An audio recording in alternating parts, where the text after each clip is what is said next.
All right, so you can tell I was just outside with my transition lenses here, but my name is Mr. Beat, and Nick Lucid. he's here in person. Woo! Nick is playing at my house. My house. You don't know that song? It's a LCD sound system song. Anyway, yeah. So Nick Lucid of Science Asylum. Subscribe to his channel if you haven't already. Visiting here in person. It's great to have you all the way from Michigan to Kansas. So, yeah, thanks for being here. And we figured since we're hanging out, might as well do a live stream. So here we are doing a live stream, in case you didn't notice. We'll take questions later on. So if you have questions for us, super chats always get dibs because if you're paying money, then gosh, that's amazing. Might as well answer your questions. But we do have a topic, something that we talk about a lot, like anyway, and that is science and politics, the combination of the two. Yeah. So as you could tell from the title of this video, why is science so political these days? And you were telling me yesterday, I think this is a good way to start this conversation. Okay. What was it? Yeah, there was a certain topic that was you casually mentioned in your educational video, and then people said they just freaked out about it. You want to tell? Yeah. So climate change would be the topic that would be that. I think. I mean, it's a big conversation, but yeah, I think people I don't do climate change content, I don't really do that. I'll mention it in passing though. I'll do, I think I did a video on different energy sources a while back, like how the grid works. And I mentioned in passing, maybe we can use these other renewable energies. And I mentioned climate change, and the comments just turned into they were hating on me a lot. Why you got to make it so political?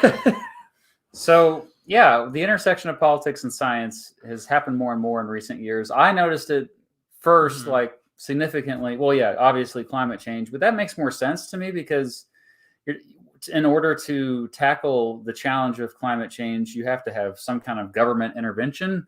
Governments have to do something because it's just too big for any one person or company or organization. But yeah, the COVID-19 pandemic, you had a lot of people just right off the bat really angry about a virus and spreading misinformation about a virus to either hurt their political opponents or help their political allies. So I assume you noticed that as well with the I did. There was I mean, even videos that were unrelated. Like I wasn't even a related video, and I got comments about how, just to give an example, that the vaccine was like the mark of the beast, and that the virus wasn't real. That was super early on.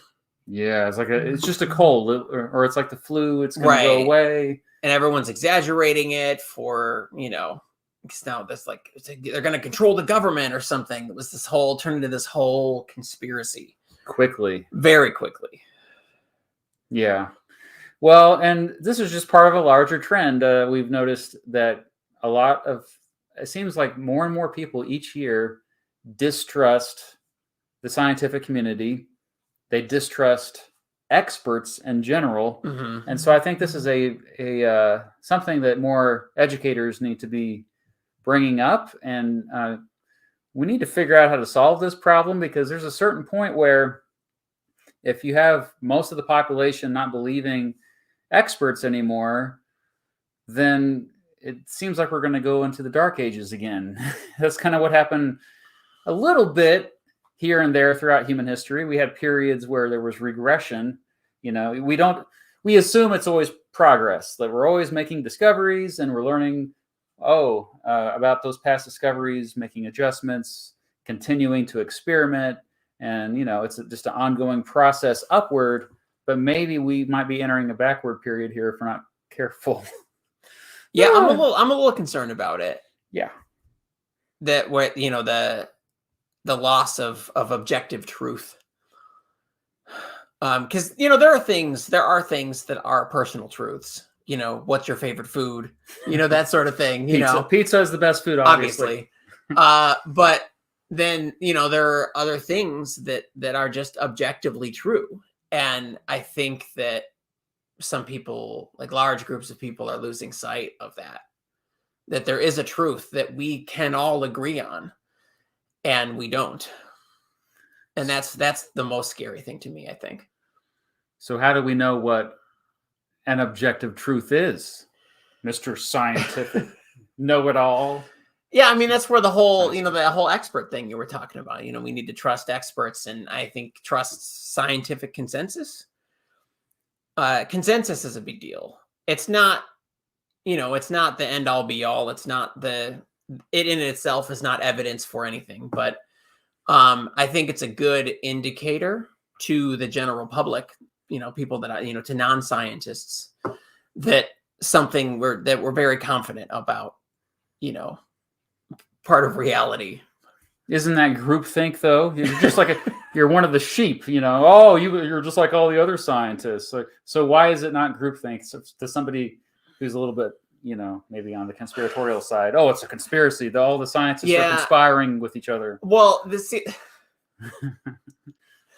I don't know if you know anything about scientists, but we do not conspire, and that's not to say that we're above conspiring.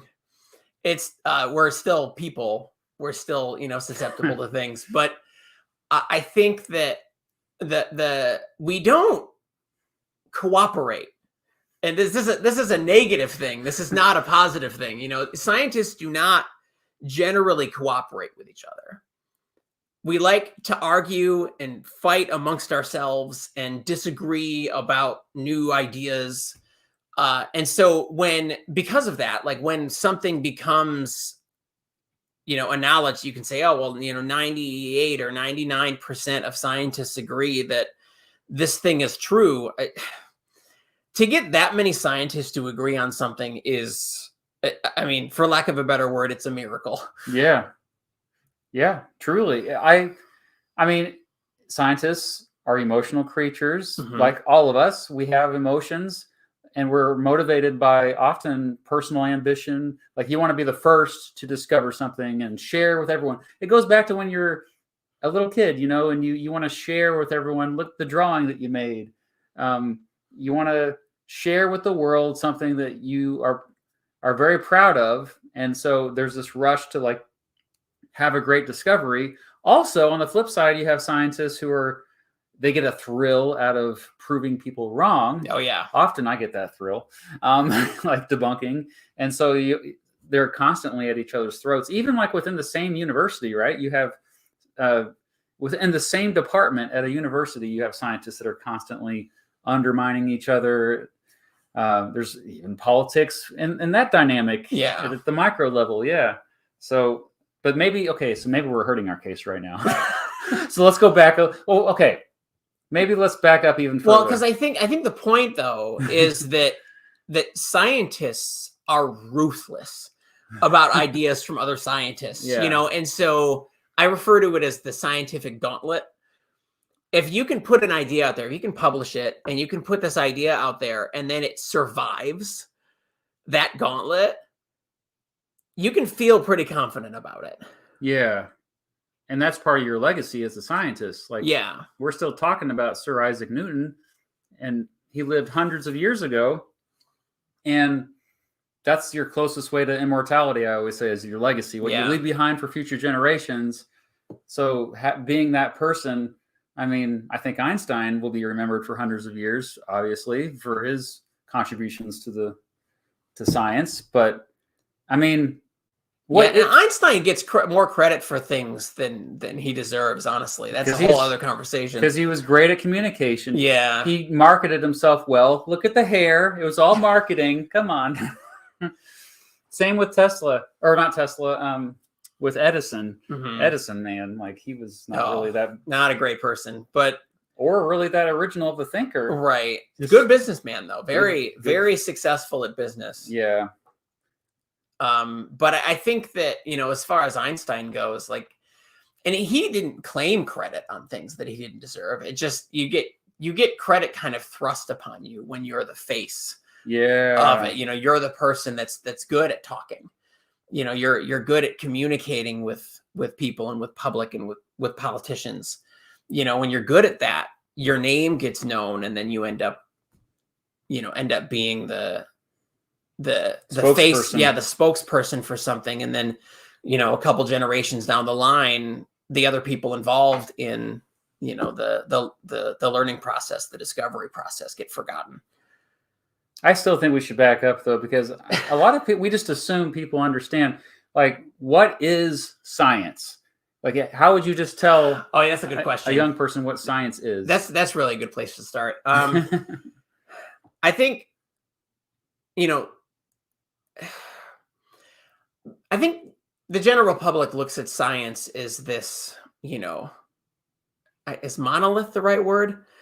That it's the sort of the compendium of human knowledge, and it's partly that, but I think more importantly, it's a tool that we have for understanding reality correctly. Ooh, I like that. It's a tool, and it's a process, and I think that's something that a lot of people miss. And it doesn't really get talked about very much in a lot of those those popular science shows that you watch on like Discovery Channel or something. You don't get to see that. That's not always the most interesting thing to talk about. And it's always ongoing. There's no final chapter. Right. Doesn't fit neatly into a narrative. Mm-hmm. I mean, we try to make it narrative. Like when we talk about discoveries, we talk about a particular scientist on their journey. There's a beginning, middle, and end. But yeah, no, like they're just a small piece of a larger, very messy process. Yeah. And so we established that science is a tool or process in order to figure out reality. Yes. I would also add, like, another important piece of science is it's a tool to maybe even predict the future. Like it's a scientist is the closest thing we have to a fortune teller. Or maybe misfortune teller in the case of climate change. Yeah. People don't want to hear the misfortune tellers. Yeah. So what is that accurate, or am I trying to sell it too much when I say I think we can do a pretty good job, especially in physics, which is my area of expertise. I think we can do a pretty good job of, predicting the future for very regular things. Solar eclipses, for example. We know when the solar eclipses are going to happen for thousands of years. When you say regular, you mean there's clear patterns. Yeah, and a lot of science is pattern recognition. And so if we see something happen and then it doesn't ever happen again, we can't really do science to it. We can't do science on it. Yeah. It's got to happen over and over again. This is useless. Right. And so when I talk about the Big Bang, for example, I make a point to say, well, the event that started the universe, right, it's only happened once. And so the event isn't really scienceable. I'm making up, words here, but it isn't really scienceable itself. But like the Big Bang theory isn't really about the event. It's about the entire process that happened after, up until now, and still happening. It's still happening, and will continue to happen. And so we can take measurements of our universe, and we can map them out across time, and we can do experiments and particle accelerators, and we can say, oh well, these are the conditions that we would have seen in the early universe, and then we can look at the future, and we can say, oh well, if things keep going how they're going, and we don't have any reason to assume that they're going to stop, there's nothing in the universe that indicates that it will, then we can make predictions about the cosmically distant future. Yeah. And then there's pseudoscience. How would you define pseudoscience? Fake science. Fake science. I think the pseudoscience is the kind of stuff that you get into when they're not really doing the whole science process. They're picking and choosing the steps that they like. What about they have the conclusion already in mind first before they start That is a problem. Yes. Yeah. Also, a lot of pseudoscience happens because, someone made an observation, something happened in front of them, something happened in their life. And they're like, well, I think it's this reason. That's the reason it happened. And then they don't actually test it. Yeah. They're like, oh, this makes sense to me. And then they're done. Well, that's not science. You've got to put your idea to the test. You've got to say, okay, well, I mean, if that's true, if my idea is true, then what else does it say is going to happen? And then you see if those things can happen and so on. You test it. Testing it is what makes it science. And so I think pseudoscience is an idea that hasn't been tested, but is portrayed as if it has. Is it inaccurate to call it just a hypothesis, or is that too much? Hypothesis has to be pretty... You can. I mean, a hypothesis is just... there's also good and bad hypotheses. Yeah. But sure, you could call it a hypothesis, but it's not really, it doesn't become scientific fact. Right. Unless it's been tested. Tested a lot. Right, a lot. And so at that point, it's just a guess. Yeah, which anybody can do. Right. Anybody can do science if you've got the tools available. I can make a hypothesis saying that if you punch a rainbow, Skittles will come out of it, But we got to test it to make sure it's true. Right. You have people like Graham Hancock, who a lot of fellow history tubers are constantly debunking. He makes claims, he makes hypotheses, but he fails to actually do anything about it or test it out. He makes a lot of money.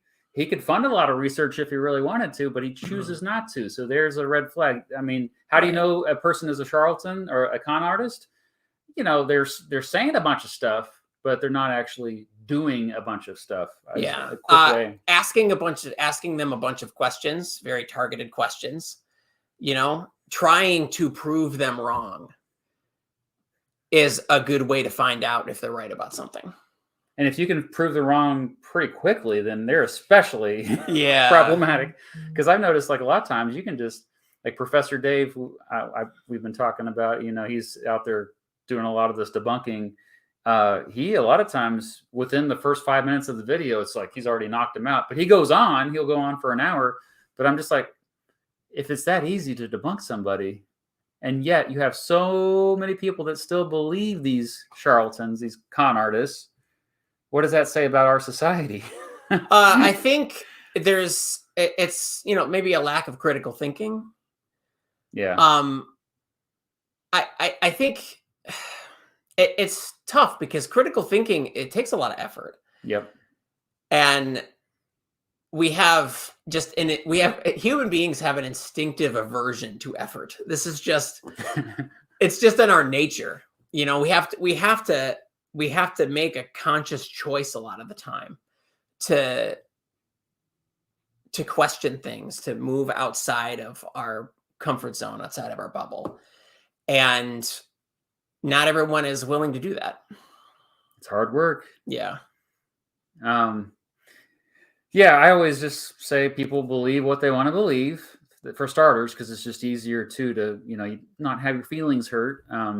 But then, even then, if people do present evidence, there's that word evidence, but evidence that's contradictory to your preconceived notions, your beliefs, your values, your identity, then you're just automatically on guard. You dig in your heels. To a point where if you believe something so strongly, where it's so interlinked with your identity, then it doesn't matter what evidence someone else presents to you, you're not going to have any of it. I mean, and now we have politics mixed in with science so much that this could actually hurt society. So this is why we're even doing this live stream, because I feel like we're at an important moment in history where it could go two different, totally opposite directions right now. Right. And I think we can use that. We can bring this back to climate change, for example. Yeah. I think that, it does get politicized, but I think that, at some point the government is going to have to be involved in the process. It has to be politicized. But they've gotten involved in the wrong place. So the question is not whether or not climate change or global warming is happening, right? It is happening. The question is, well, how are we going to deal with the consequences of that? And that is a very, governmental involvement kind of situation. And that, but I think it would be, and we can have a conversation about what steps need to be taken, what policies need to be made or unmade or whatever. Once we all agree that it is happening. But the very existence of it and the very, the credentials of scientists working on it are questioned. And that in politics, and that's the problem. Because people think the scientists want power or wealth, right, or both. It's kind of an absurd thing to say out loud, but where is this coming from? Like, where people just think that scientists, like, it's a conspiracy. They're all getting. We've already talked that scientists don't get along, but scientists are independently working around the world, different countries, different religions, different cultures, different ethnic groups, different. I mean, they are all like such a diverse group of scientists, but they're all reaching the same conclusions independently. And yet people are still saying, well, they're colluding with the government, right, for wealth and power. How do we counter that? Yeah, I don't know how to counter that, honestly. I don't pretend to have all the answers here. Well, I think it does start with continuing to have. I mean, I know this sounds like it's kind of a cop-out sometimes, but just trusting experts. And when we have like a lot of people now that just think, oh, I'm not a sheep, man. I don't just automatically trust people. I'm always skeptical. You got to question everything, man. Right. But I'm like, they don't. Because, when they get behind the wheel and drive to work in the morning, there's a lot of trust involved. They're trusting the traffic lights are going to work. They're trusting that the other drivers aren't going to run into them. Mm-hmm. And that car crashes kill more people than any other thing in the world, other than like cancer and heart disease. Like, that's like the number one thing. And yet we just trust that it's going to be fine when you drive to work every day. You trust your plumber when they come over to work on your house. It's not like there's a cabal of plumbers, right? You trust everyone at a restaurant not to poison you. Most people, like electricians, like there's a lot of the trades, people just automatically trust them. But for some reason now, like it's teachers, it's doctors. I mean, I get the mistrust of politicians because like they have power, and anytime someone has power, you should mistrust them. I think it's like that's actually a pretty necessary for a democracy to function, because they're supposed to serve you in a position of power. But like, I think it just returns to like, how do we get people to trust experts again in general? All experts, a doctor, somebody who went to school for 8 years, who's out there doing it for several years more, and people are still like, oh no, I'm not going to get my kid vaccinated. Like we have to get those folks to trust them again. Yeah, and the thing is, I don't think evidence is going to do it. You have to appeal, like, because their opinions are based on emotion, and I think you have to appeal to their emotions. Mm-hmm. And I've had a lot of success with my mom actually lately. She wouldn't admit it though, would she? No, but I've had a lot of success appealing to that emotional side, being like, hey, like I know that you're feeling this way because of all of these good reasons. You're scared for whatever because you're scared about like the rent going up, or right, something like the whole country's going to collapse because so and so gets elected or whatever. And I know you're afraid about this and you're concerned because you care about your family, and you just like acknowledge that, like, because these people who are reacting negatively to experts and are afraid are not, or angry or whatever, are not, they've thought things through. Yeah, and they're smart people too. Right. And so I think it helps to acknowledge that there was a thought process, and try and kind of like meet them where they're at, and help them get to where they need to be, understanding wise. But sometimes people are too far gone for that. And I always say, when I say they're smart people, I mean, that's another thing we need to remember is we compartmentalize our brains. We have our logical part of our brain. We have our emotional part of our brain. Mhm. A lot of times the emotional part is just kind of taken over, and all of us are guilty of it. I mean, Yeah. when I was younger, I was much more like that, but we can't just put people down because that's just who we are as a species. It's like telling water to not be wet, even though water isn't wet. Dang it. Fell into that trap. But you know what I mean? Like, facts don't care about your feelings, but we should care about your feelings. Right. Huh? Take that, Ben Shapiro. Right. We as people need to care about each other's feelings. Yeah, we should. It's a compassionate thing to do. Like, so if you have that uncle who is conspiratorial, which, by the way, I used to be very conspiratorial when I was younger. I cannot repeat that enough. It's like you said, meet them where they are. Meet them where I think that we're all a little smart and we're all a little stupid. This is just the human experience. But I think that if we meet people where they are and acknowledge that they're a person, that they're not dumb or stupid or whatever or gullible, they've lost their way. Yeah. We all lose our way. Right. And we just need to kind of help people back. Yeah. It's a lot of work. I think that's a good optimistic tone to kind of wrap this up before we take questions. Yeah. But I'm sure more doomer stuff will pop up here. But yeah, let's look at some questions here. Somebody says, Andrew, thank you. Collab with Mini Minuteman. Sure. I haven't reached out to them, but I have friends that have. His channel is amazing. Subscribe to it as well. Noah says, don't just trust experts, trust credibility. Experience doesn't mean you can't lie. Very good point. Yep. I mean, and the thing is, like, if you want to be like, well, I don't know if climate change or global warming is a thing, just pull out a thermometer and take measurements every day for 10 years. Do the research yourself. Yeah. But not like look up an article that someone said that agrees with you. Like, no, you got to sit down and you got to get the tools, and take the data and plot it out over the long term and look what the trends say. If you can do that, you can do the scientific process yourself. You don't have to have a degree to do the process.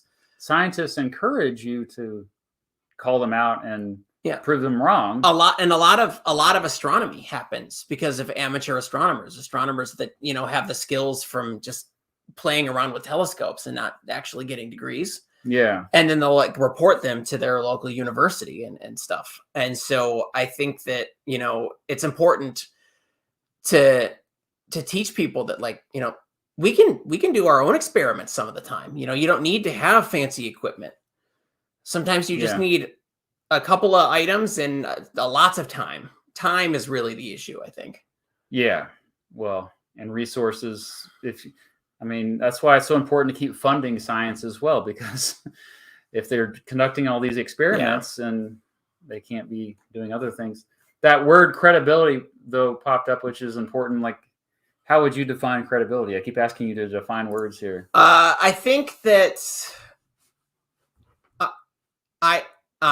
just for an example, if you're talking about YouTubers, right? And I've done this before, and I noticed you recently did this, where you if you make a mistake, you acknowledge that you made a mistake, and I'm going to take that video down, or I'm going to crap out the bad parts or whatever. And so there was a video a few years ago where I made a broad judgment about something based on my narrow experience, and it was incorrect when I actually went through and then I actually did a video on my vlog channel. Should have been on the main channel, but I went through and I actually did the experiment with a bunch of different options. It was like how to break your window if it's like sinking in the water or something. Oh, yeah. And I went through and I just bought a bunch of the like window breakers and found that I just based my experience on them on this one little crappy one that I had from, ages ago that was like a knockoff. Yeah. It turned out that it wasn't like the real thing. And so then I had to go back and I had to say, well, I was actually wrong. I went through an experiment. I showed that I am incorrect. And then I went and I edited out the segments where I was saying the incorrect statements in the video. So there you demonstrate that you come at it in good faith, with earnest. You're trying to find out the truth. If someone has a track record of acknowledging because you're going to make them, everybody makes mistakes. Yeah. But if you can acknowledge that you've made the mistake, announce that you've made it and correct it, you have a track record of doing that when it happens. And then hopefully it happens less and less often over time, You would think. Then I think that's definitely a sign of credibility. Yeah. Well, I mean, I would define credibility as just why someone should believe the source, whether it be a person, whether it be an institution. Credibility is also a synonym for that word is believability. So how believable is this if the New York Times reports something, do they have credibility? Well, if they do, then their people would believe them when they say stuff. They won't. In other words, they don't have a history of lying. Right. And how like a red flag for if you've fallen for a con artist or a charlatan, I would say is if they do have a long track record of proven of lying, but you choose to believe them anyway. Yeah, that's also especially I cannot stress it enough. If they make predictions and these predictions don't happen, pay attention closely to predictions. I think that's very revealing. Like I used to follow this dude he was an economist named Peter Schiff. I followed him pretty closely after the 2008 recession, and because he predicted it. Well, he got lucky. Right. So he predicted that it would happen a few months before it happened. Oh, the markets are going to crash. There's a big bubble right now. And it happened. And then all of a sudden, like everyone's like, oh, this Peter Schiff guy knows what he's talking about. Well, so that's why I started listening to his podcast. Have you heard of this guy? The name sounds familiar. Yeah, he was a big fan of Ron Paul. I was a big fan of Ron Paul back in 2008, 2012 when he ran for president. And he was like one of his advisors even at one point. But anyway, I listened to his podcast and every other day he was like, any day now the market's going to crash. You better buy gold. Any day now, the economic catastrophe. So you better buy these commodities or invest in these commodities. As it turns out, he was a big investor. He still is a big investor in these commodities that he was promoting, gold especially. And he kept saying things were going to happen and they never happened. And eventually I just started to tune him out. I'm like, dude, it gets old when you're repeating the same stuff anyway. And then let alone like everything you said that would happen 10 years ago never even happened, let alone today. So I do think I think it's important to listen closely to predictions. Yeah. And I think it helps to, what are other experts in the field saying about this person? If they're new. But it's a conspiracy. They're the underdog. They're an outcast, like Jordan Peterson, cast away from the elites, the establishment, or the Weinstein brothers. Oh, they were part of the establishment, but they spoke truth to power, and now they're the underdog. Like, what say you, Mr. Scientist Boy, to that? Where do I begin? I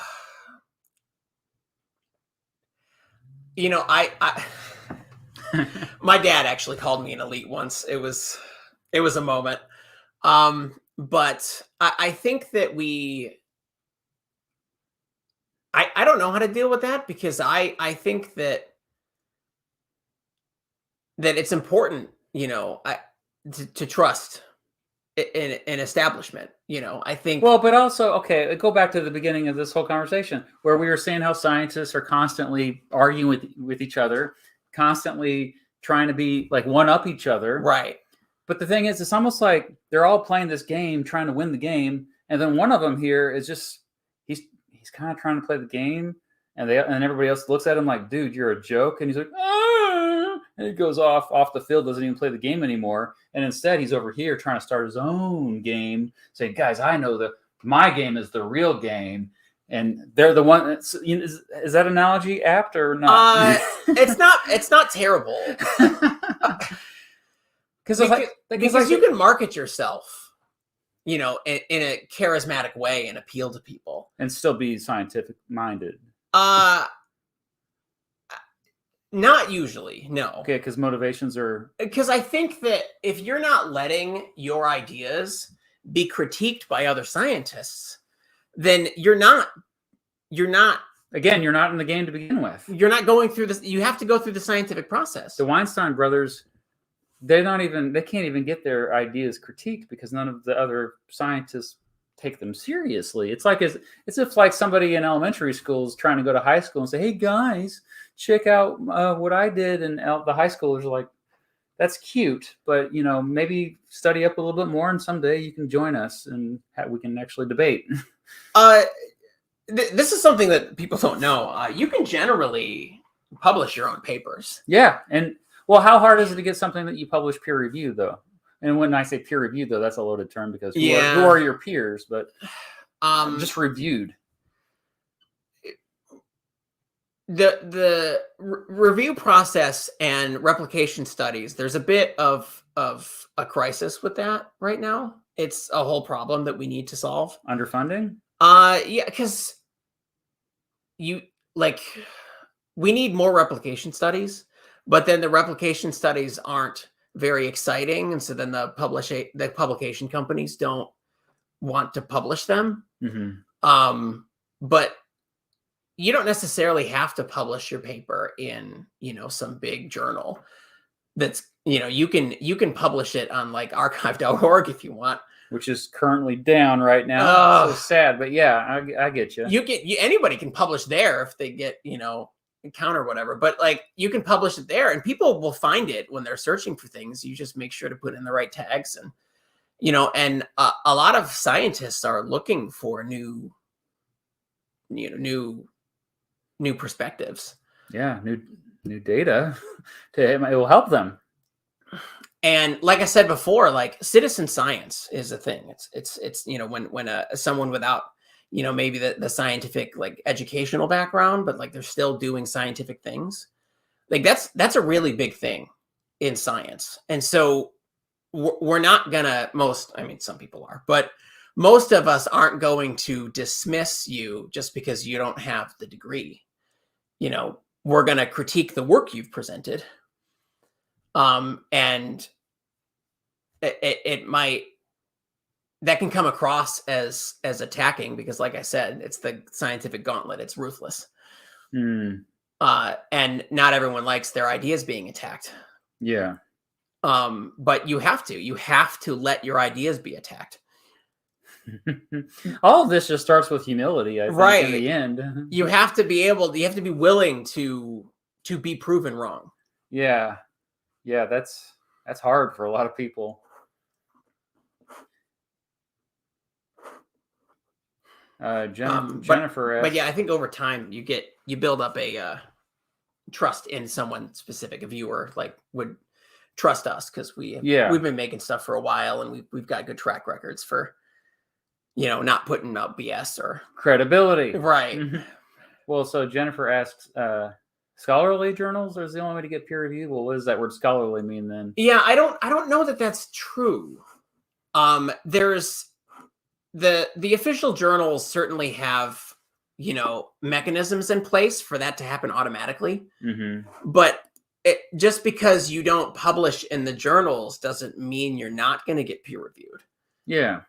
It's harder. Yeah, it makes sense. It's harder to get noticed, but because if everybody's publishing stuff, then, now you're in a bit of a competition. Yeah. Especially these days when we know that with YouTube, we're kind of competing with everybody, but I don't think it's the only way to get peer reviewed. Okay. They've just been around a while and they have processes in place for that to just happen. You know, like you publish a paper in a certain field and then that journal notifies other scientists. Yeah. And like there's all these mechanisms in place for that to be, you know, to run smoothly. Where, you know, if you do it on archive.org, you've got to rely on someone's someone noticing the paper and actually taking the initiative to do it. But it's not that it won't happen. And there are more scientists now than ever before. So it's not, I mean, by far. And a lot of them are, I mean, like to be able to be the one to stumble across a study that could change the world. I mean, it's like almost hitting the lottery. Yeah. So yeah, there's a lot of them are seeking out this stuff. I get viewers all the time that they're like, "Oh, I've got this this idea that I think, you know, I think it's a really good perspective on this topic or whatever." And I'm like, "Publish it then." And then email it to me. Yeah. Right. Publish it, and you know, make sure that it gets seen. Don't send it to me in an email. Yeah, I was gonna say, show it to everyone. Show it to everybody. Everybody's got to see it. I'm not the gatekeeper here. Yeah, yeah. Well, a lot of people assume that there are gatekeepers, and so maybe they're not as motivated to. But I mean, I think we need to get over that. I mean, it's like I know that there are legitimate gatekeepers when it comes to the music industry, for example. That's probably more so than most industries. But that doesn't stop me from creating music and putting it out there because you never know who might like it or relate to it. And I have found a small niche audience. So it's like, you never know. You just never know. Get it out there. Reminder that we can take your questions now. Oh, there's a few of you here. In case you're just now joining us, this is Nick from the Science Asylum. That's the YouTube channel. So in the description, you should see a link to it. Subscribe to it. And it's just cool because we're actually in person talking. And so many times it's just me like... Yeah, we don't get to see each other in person very often. Yeah, so glad this is the first time I've ever had this set up too. This is a historic moment in the history of Mr. Beat Channel. Because this is my new studio, and usually you see the backdrop over here. But now you get to see like my Newsweek from 1969 and a few other things. I put the book here just strategically to remind you about that. So yeah, let's take some questions. Yeah, let's take some questions. What do you guys think of live streaming lab sessions to open source that area of science? I love this. I heard about this. Did you tell me about this? I did not. I hadn't heard about it. It's a good idea. It sounds like a good idea. I think that a lot of I actually have a friend of mine works as like a lab tech at a university or college. I think it was community college. And he, for a while, during the pandemic, he was putting a lot of like the lab explanations and stuff up. And I think they ended up rewriting the labs for the semester and like putting them in a box and mailing them to students. And then he put up like, you know, videos of him doing the experiment. And so like it's effective, you know, if we have the, you know, online video tools available, I don't think that's a bad idea. Live streaming could be a bit stressful and maybe a bit boring because labs can be a bit boring and long. For most people, yes. Yeah, I don't know if that would be entertaining to watch as a live stream, but an edited video I have seen and it works well. Question for Nick. Do you think scientists should be taking a more active role in media spaces such as YouTube? I already know the answer to that. Yes. What are the challenges they face when attempting to do that? Oh, we kind of hit a lot of them in this live stream. Yeah, I think that, but I think that a lot of the issue is communication. A lot of scientists don't necessarily know how to communicate with a general audience, and they don't have that skill. And it's not a class that's taught at, you know, a university or whatever. Well, but it's now a degree offered at many universities, science communication. Right. But what I think there should be a science communication class and all scientists should be required to take it. Yeah. You mentioned that to me once before. That's a great idea. Whether they end up needing the skills or not, I think it's important that everybody see what skills it takes. Yeah. And that's just becoming more and more important as the world gets more and more online.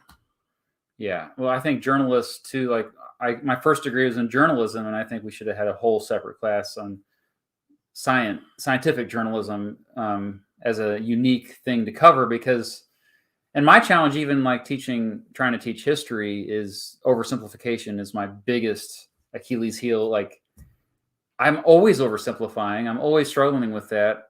So I think I often just find myself saying just that. I always preface it by saying, okay, here's a really oversimplified version of what actually happened. You can do more research on your own.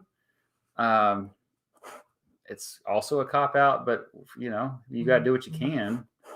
Oh yeah, Nick is here in the Kansas City area. That's right. Russell loves both our channels. Okay. How about that? The rare viewer Russell. Of both of our channels. Yes. Also, we did another live stream together. What was that, last year? Yeah. That was remote though. Yeah, nothing beats in person. Okay. More questions. Trying to get. What are some ways to deal with this growing issue? I think you're so the issue overall, like, why is science so political these days? I guess. I don't think there's one technique that's going to solve it all. It's a very complex, dynamic issue, and so I think it's just going to take a lot of people doing a lot of different things to try and redirect society. And I think it starts also by not giving up on people. You mentioned earlier some people are pretty gone in terms of paranoia and really their mental health. I think a lot of people, particularly I've noticed that follow Trump very closely, like it's become so much of their identity, they can't even escape that identity anymore. Mm-hmm. And so, and also comes that paranoia that comes along with it, that if like, oh, you're questioning my leader, then I'm not trusting you anymore. You're a rhino. That's unbelievable to me. Like, how many people that are, they're supposed to be on the same team, so tribes are just being broken apart right now. Yeah. And I think that it's also like the sheer access to information that everyone has these days. Yeah. Like, because it's done a lot of good and a lot of bad. Yeah. It's done a lot of exposing people to new ideas they would never have been necessarily been exposed to in their small town or whatever, or in their family, but also it has allowed all the extreme people to find each other and feel like they have a community. Yeah. Whereas before there might have been one or two in an area, and they would have had the social pressure from their community, right, their local community, to not, at least not voice their opinions in public. Yeah. And now that all these little, smaller groups of people have found the larger group. A lot of white supremacists find themselves, they find each other in the comment section of one of my videos. But and I think it makes them feel more justified in less their crazy current opinions, Yeah. and now, other people have this opinion. Well, I'm not that crazy. Yeah. I'm not that bad. Yeah, I think I think the root of a lot of these problems is we just need to get offline. Mm-hmm. The whole touching grass thing I've been mentioning more and more in my videos, like, hey, what are you doing here? Why are you here? Or if you're listening to us right now, you should be outside somewhere doing something else, interacting with people in real life, like what we're doing right now. It just seems that some people are just too online. And the good news is a lot of people, especially younger people, are starting to just log off. Only 11, I just told you this, 11% of people, 11% of Americans are on Twitter, for example. That may be shocking to some of you who are on Twitter every day, you're really in that world. And that's also why I think a lot of people are going to have a hard time after this election upcoming, because they are so deep into their world online. The only people they interact with are people that agree with them politically. And they might be shocked by the result. Yeah. Yeah. Yeah. I try to stay away from that, but I get caught up in like, okay, am I only seeing stuff on my feed that I agree with? If so, then that's not good. I do like that. Like, I know, like, a lot of the younger generations have been doing a lot less like public social media and a lot more like Discord, having their own like Discord servers with just their friends, and like that's so much better. Yeah, because also they can talk to each other more easily on there. Right.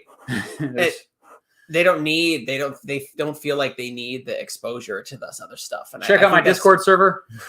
You have one? I do. Oh, cool. It's only for supporters, the Patreon supporters. Oh, okay. Well, so it's probably pretty tame. I'm trying to find ways to open it up to, maybe I can give some regular viewers some access. I think people I know, Yeah. It's a good idea to kind of see if I can get YouTube membership members, YouTube members involved. Like it's tricky because, I need it to be automated.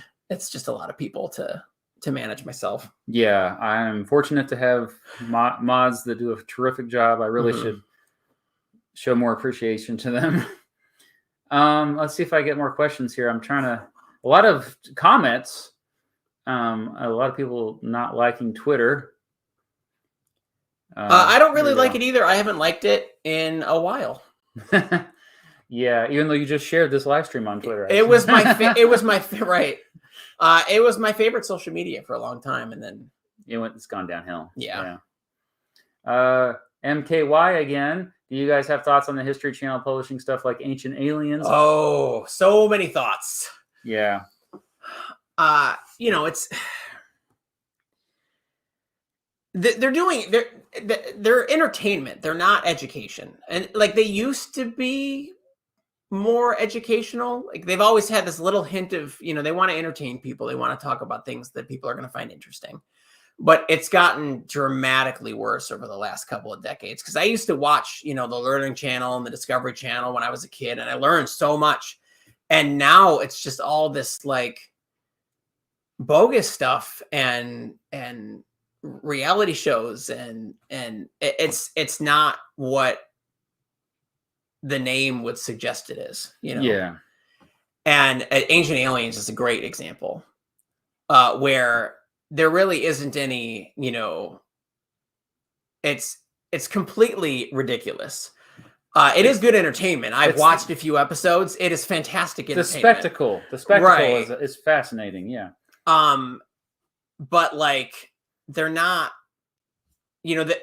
when you can look at something that someone on Ancient Aliens says, and you can be like, but there's this perfectly other logical explanation that doesn't involve aliens, and you're ignoring it because the aliens sound cool, or often the logical explanation is more cool and more interesting. That's what's frustrating. And as far as science goes, there are science issues too. Like I know Ancient Aliens is on History Channel, but you do end up with this issue on like the Discovery Channel for science things too, where like there are these 4 or 5 physicists or astrophysicists that are always on the shows, and they're always talking about the same stuff, and they're misrepresenting things. And I can't ever figure out for sure if it's the way they explain it, or if it's the way the editors of the shows are editing it, or if the way the producers are forcing that. There's so many, people that it goes through before your eyeballs see it, that like it's hard to like pin blame on anybody. But they make things seem so much more grandiose and weird than they actually are. And I'm not saying that quantum mechanics, for example, isn't weird. It is weird, but it's not nearly as weird as those popular science shows will have you believe. When you actually sit down and you like learn it, you learn the math behind it, which some of which isn't too difficult. You can see, that's just a natural conclusion to that. And suddenly a lot of the stuff ends up being like, sure, it's weird. I don't really have a good intuition about it, but it's kind of hard to argue against it. It makes sense. It's less weird when you actually understand it, and it's not, painted as like magic, which is what usually ends up happening when, Michio Kaku or Neil deGrasse Tyson or whatever, when they're talking about, Brian Greene, when they're all talking about this stuff, it makes it sound so fantastical, and it's not really like that. But that's how you reel them in, right? But also, reality is much more boring. Well, but I think you have to. I mean, I would say that reality actually is exciting. However, doing the work of studying reality is much more boring. And that's ultimately what's the difference between entertainment and education. A lot of times is it's education is work is involved with education inevitably, whereas entertainment, relaxation is often, you're just like, you're consuming something. It's very passive. It's education is very active. You have to put in a lot of effort, especially I always brought this up to my students that there's a reason why you're really exhausted at the end of the day, sitting in every single class. Even though you didn't physically, you didn't even have PE today. Yeah, it was yesterday, but today you're just as exhausted as you were it's because your brain has been going all day long. It's the same sort of exertion. So I'm not sure exactly the same amount. Joe Mama, good to see you here. How do you feel that presidencies can end up becoming effectively dynasties? 2 Obama terms with Biden, 1 Biden term, now likely Harris. She is hitting the right talking points, but it feels sterile. I would say, that's just power. You're not necessarily talking about dynasties. It's hard for outsiders to gain power. This isn't any society. So it used to be, it was more familial dynasties. So you were born into a family that already had power, so you got power when you were older. Today, it's more tied to wealth than, I would say, family connections, although those are still there as well. Although I do remember, what was it? Mama Bush saying that Jeb Bush shouldn't run for president because there were already too many Bushes in the White House or something. Yeah. I think it was like, oh, that stings. Yeah. But as far as a family dynasty goes, I think that's probably as close as we'd get in the United States. You had John Quincy Adams and John Adams. You've had the Kennedys all have a lot of power, right? Ever since the John F. Kennedy. There's been a few dynasties effectively, but when you say, it's very common for a vice president to later become president actually throughout American history. Yeah. It's also, we've had outsiders get in there. And when I say outsider, I'm not talking about Donald Trump because he's a billionaire. A billionaire cannot be an outsider. They're there. I'm talking about somebody like Andrew Jackson, who was he was poor when he was a kid, orphaned by the time he was 14. You had Millard Fillmore. You had even Harry Truman, poor growing up, not in the political machine. Often they just had one lucky break, one just chance meeting the right politician who happened to like them. For Harry Truman, it was Pendergast. Pendergast had a tremendous power in Kansas City, and he was able to the Harry Truman guy has some, okay, sure, fine, I'll support him. And that was it. That's all I needed. So, I think there's kind of this myth about, how anybody can just go to the top, and the whole American dream myth that now most of us will not be in positions of power. I hate to break it to you. There's them, and then there's the rest of us. It's George Carlin was right. There's a big club, but most of us ain't in it.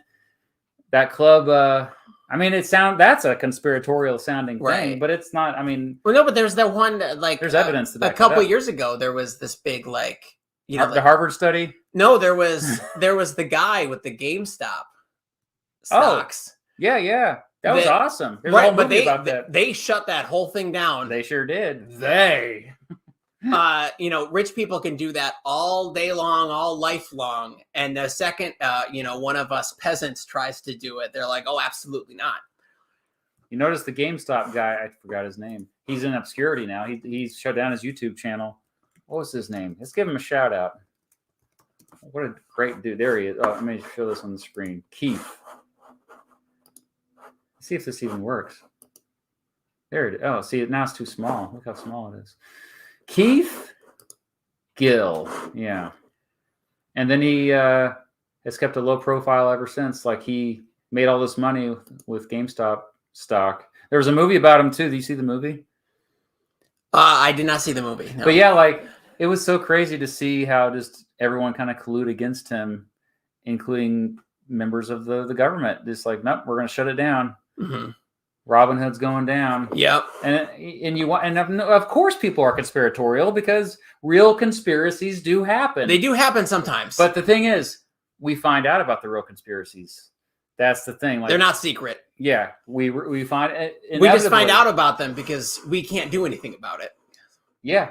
Because they're like, oh, what are they going to do? Like, right. I mean, and often enough years have passed where it's just like, okay. But I mean, people can't, we were talking about this before we went live, is that people just can't keep their mouths shut anyway. So it's not like you can, like, say there was a conspiracy that the earth was flat. Somebody would have blabbed about it by now. Yeah, I actually just heard a line. We've been listening to, Emily and I listened to Ready Player One on the way here, the audiobook. Okay. And there was a line in it that was, one person can keep a secret, two probably can't. Yeah. I like that. Yeah. And it's just so relevant. Actually, we have another, I'm sorry. Steve, sorry. Science and research receive their funding neither from governments or private institutions that have very strong political influence. A big part of why we see the political science phenomenon. Okay, I think, let me process what you're saying here. Okay, you don't want to bite the hand that feeds you. That's a perfectly logical claim to make, I think. Yeah, I think you're making it a little more like it's like a hard line there, and it's not quite so clear. Well, it's like me in my YouTube channel. Like, if I'm going to make videos about certain topics that I know are going to get demonetized or age restricted, that means the algorithms aren't going to show them. YouTube's not going to promote these videos. That means I'm not going to make money from ad revenue. So I'm not going to make those videos. Right. We are all part of this larger system that's driven by incentives, that we're all motivated by incentives. So yeah, you can't deny that there's going to, but you can say that about anything. Right. But I think the difference is that most of the influence that comes with that funding is not actually like party political. It's monetary. And so a lot of things that are going to, improve the economy or make other businesses money, those are the things that get more funding than, something that's just good to know. And so I think that the money they're investing in scientific projects, the goal is to make more money. It's not necessarily to further political agendas most of the time. That's accurate, I think. Yeah. I mean, a lot of the think tanks even really are nonpartisan. They may lean towards one ideology or another, but they're just trying to get their ideas into the zeitgeist. They're just trying to change society or the culture. And they'll take money from wherever they can get. I mean, it's also kind of like an oversimplification just to assume that all billionaires, all they want is just no taxes or low taxes. They don't want to pay taxes. I think it's more complicated than that, because I mean, yeah, there's a certain point where a billionaire is going to be like, you know what? If all of society is collapsing, then who cares if I'm a billionaire? So they want a stable society. So it's then their best interest for more people to have more money.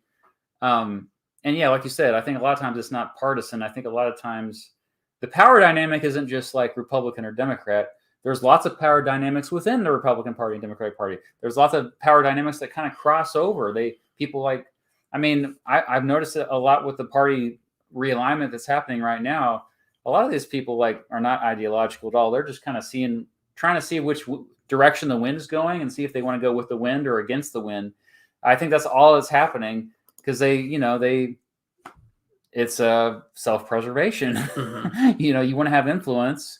And so even if you like say you disagree with the Republican Party, but you like, well, but I can have more influence in the Republican Party and maybe I can change their minds within the Republican Party, Mhm. you're more likely to go with them. So it's like, I know people get frustrated, like, well, they were a Democrat their whole lives. Now they're working with the Republicans. Well, at the end of the day, a lot of times people just want to have influence on what matters most to them. They're selfishly interested in their own values and beliefs and ideologies. They're not like the tribes can be malleable, is what I'm trying to say. Sum it up like that. Mm-hmm.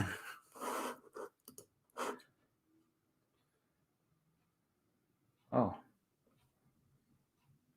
Lots of questions. What else we got? Yeah, I'll try not to. A lot of comments.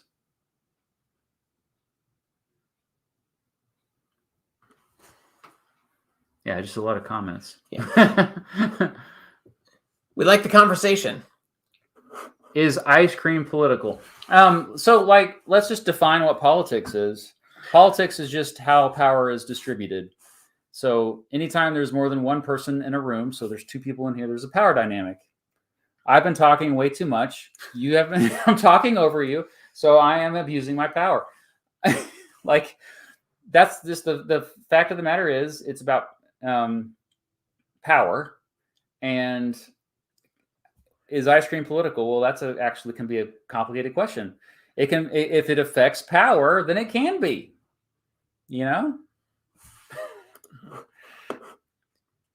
Well, you have any comments on that?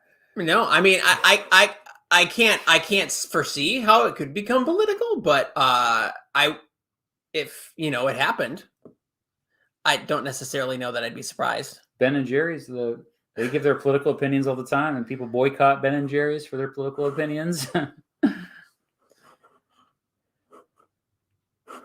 I just ate all the ice cream. I have no power left. Dang it. Lame. That's lame. Sorry. Yeah, just a lot of comments. I mean, it depends on what flavor of ice cream. All right. Well, let's say, no name necessary. Let's check this out. Oh, thank you. That's just like a donation and kind words. That's nice. Thank you, no name necessary. We appreciate you so much. Osbers is here. It's been a while, Osbers. Have you seen the Ryan George video about shapes becoming too Ryan George is hilarious. No, I'll check that one out though.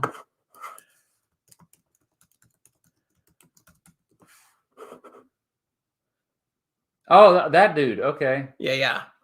New shows that argue about everything. Is that the video? Let's see if this is it. Oh, and it doesn't play through the headphones. I wonder how that sounds on there. The way that the U.S. government has handled. Yeah. Is that the video, Osbers? Maybe. I mean, it's about shapes, so it fits the description. Okay. We'll check it out later for sure. Is it feasible to get away from a two-party system? I think only with some kind of proportional voting, ranked choice voting. You have to get away from plurality voting or first past the post, and then but you'll still have coalitions. You'll still oftentimes you see in other countries multi-party systems become binary, but it ebbs and flows. Sometimes it's more binary than others. So, what do you think? Yeah, I think that it's tough because a lot of people just want, they want, like you said, they want to vote for their tribe. Yeah. But we do have a voting process problem. Yeah. that perpetuates it. And there's no incentive for those in power now to change it. Right, because it serves them. It serves them, yes. So, I think I have seen this video. Yeah, I love it. Okay, I'm gonna freeze it. Get rid of his face. Freeze it on there. Is there a certain voting process you're a big fan of? Have you heard much about? Well, I mean, I was a fan of ranked choice voting for a while, Mm-hmm. and then I watched a video where someone pointed out like some of the flaws with it. It might have been one of my live streams. I had to put people on that to talk trash about it. Yeah, but they like star voting. That's the one I like the most. But honestly, anything other than what we have now, I think is an improvement. I mean, it's tough to get people, invested in their own political vote to begin with. Yeah, because it's not only like, hopefully you can get a mail-in ballot, which is what we do, but a lot of people have to go in, or then they have to like look up all this information about everybody that they're voting for, and it's a lot of work, mm-hmm. And a lot of people, they work 50, 60 hours a week, and then they go home and they got to raise their kids, and then like there isn't a lot of time to be looking up information about people. Most people don't care about politics. And it's just so easy to be like, well, I'm a Democrat or I'm a Republican, and not even know the names of the people you're voting for. Especially at the local level. Yeah. So I say, like, if you just make a simple search, a lot of times whatever the local newspaper is, even if it's an online only, they have a handy dandy guide to local elections, so you can at least get your bullet points of basic information for those of the people that are just couldn't care less about it. I think it would be better if we weren't so exhausted by the time election day rolled around. Yeah. If it wasn't, if there weren't debates and there weren't all these political commercials and there weren't, if it was just, a week before the election, let's just like look up some information. What are these people's talking points? What are their, policy ambitions? And, you just kind of look it up and you're like, okay, well, that person sounds like they align with what I. Yeah. Well, there's just such a spectacle that politicians have become celebrities, and I really don't like that. Yeah, some of them have. The ones that are loudest often. Yeah. We could solve that by not televising all of it. Televising is such a boomer word, but like, you know what I mean? Like, I would like to make politics boring again. Yep. Also, in terms of exhaustion of how long the election cycle is, some countries have laws saying that the election cycle can't start until a certain date. Like Japan is, I think, the most famous example of this. It's only like 2 weeks or something ridiculous. Like, we don't need, a year and a half of more political information.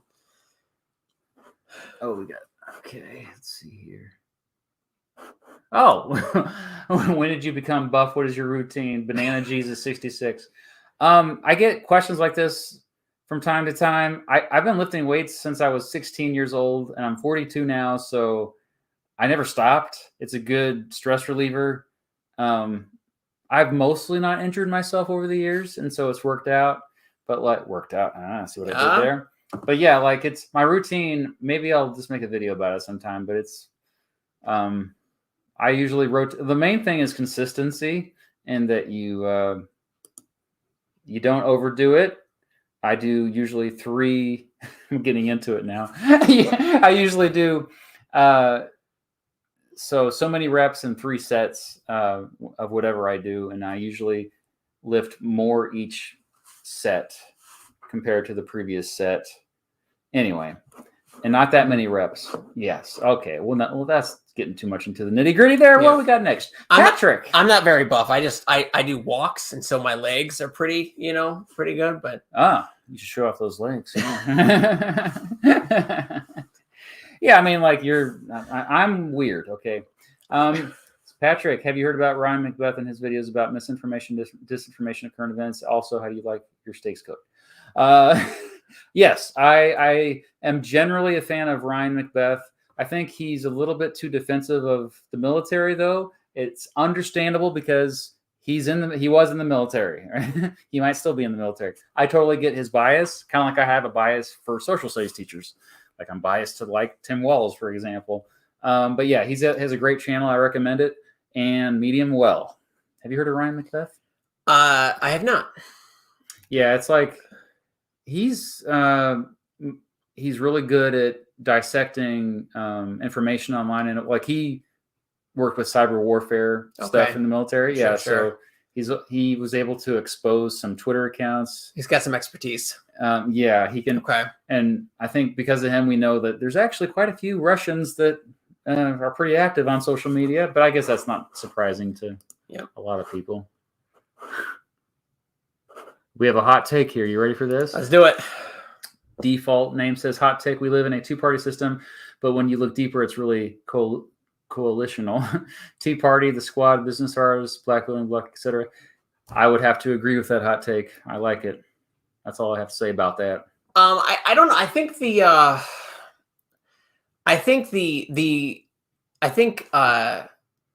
AOC said this once in an interview, but basically the Democratic Party has to be a big umbrella that encompasses a lot of different types of people, a bunch of different smaller groups. The big tent party is right. Republicans In order to compete with the Republican Party, which is just very simple and straight. They have a simplicity going for them, which is very appealing. Yeah. And then the only way the Democratic Party can compete with that is with numbers. That's why I think when I was at the DNC, I saw a lot of, you could tell they're actively reaching out to Republicans, and especially, never Trumpers, those dang rhinos. Because if you disagree with Trump, you're a rhino.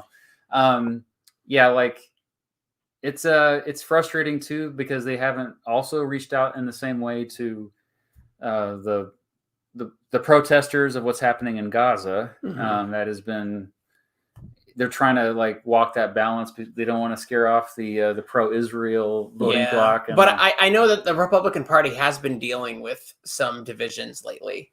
We've seen it with Israel, with the large group of them, and then the smaller group that seems to be just large enough to control things, to influence the whole.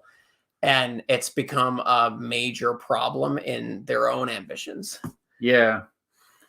They've all, when it comes down to general elections, usually they all kind of put aside their differences, at least momentarily. And then there's the infighting picks up right after that. But yeah.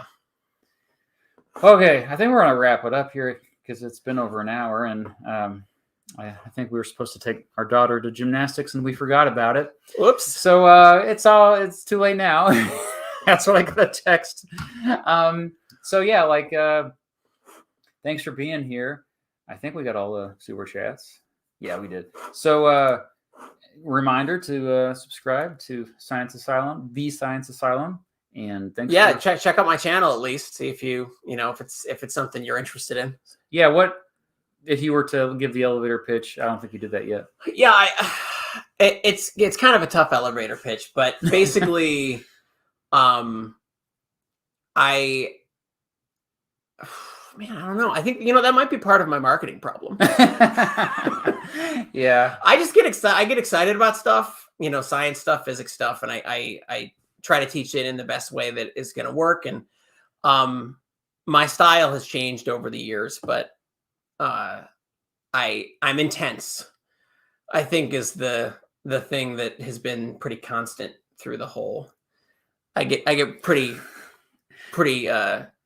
intense emotionally about the. You are totally underselling yourself. I swear.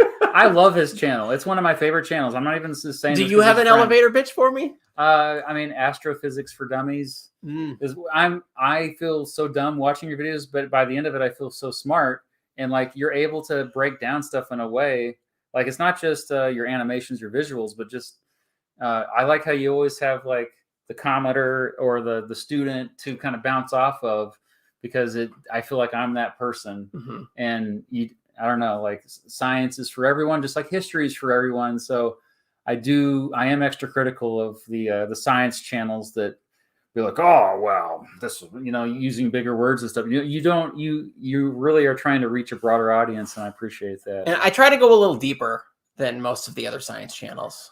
You find the balance. Yeah. Cause that's another thing, because it's not just that's why I notice so many adults, lifelong learners, whatever we want to call them, still watch you. It's not just students in the classroom being forced to watch it by the science teacher. Right. So that's, because you do go deeper. I try to do that a little bit but a lot of times I'm just introducing people to stuff. That's fine too, I guess. Anyway, science is for everyone. Yeah, good to see you here. Malfunction 808. Yeah, I enjoy them. Okay, thanks for being here. Yes. Have a good day, evening, night, morning. Hope you all had a good time. Bye-bye.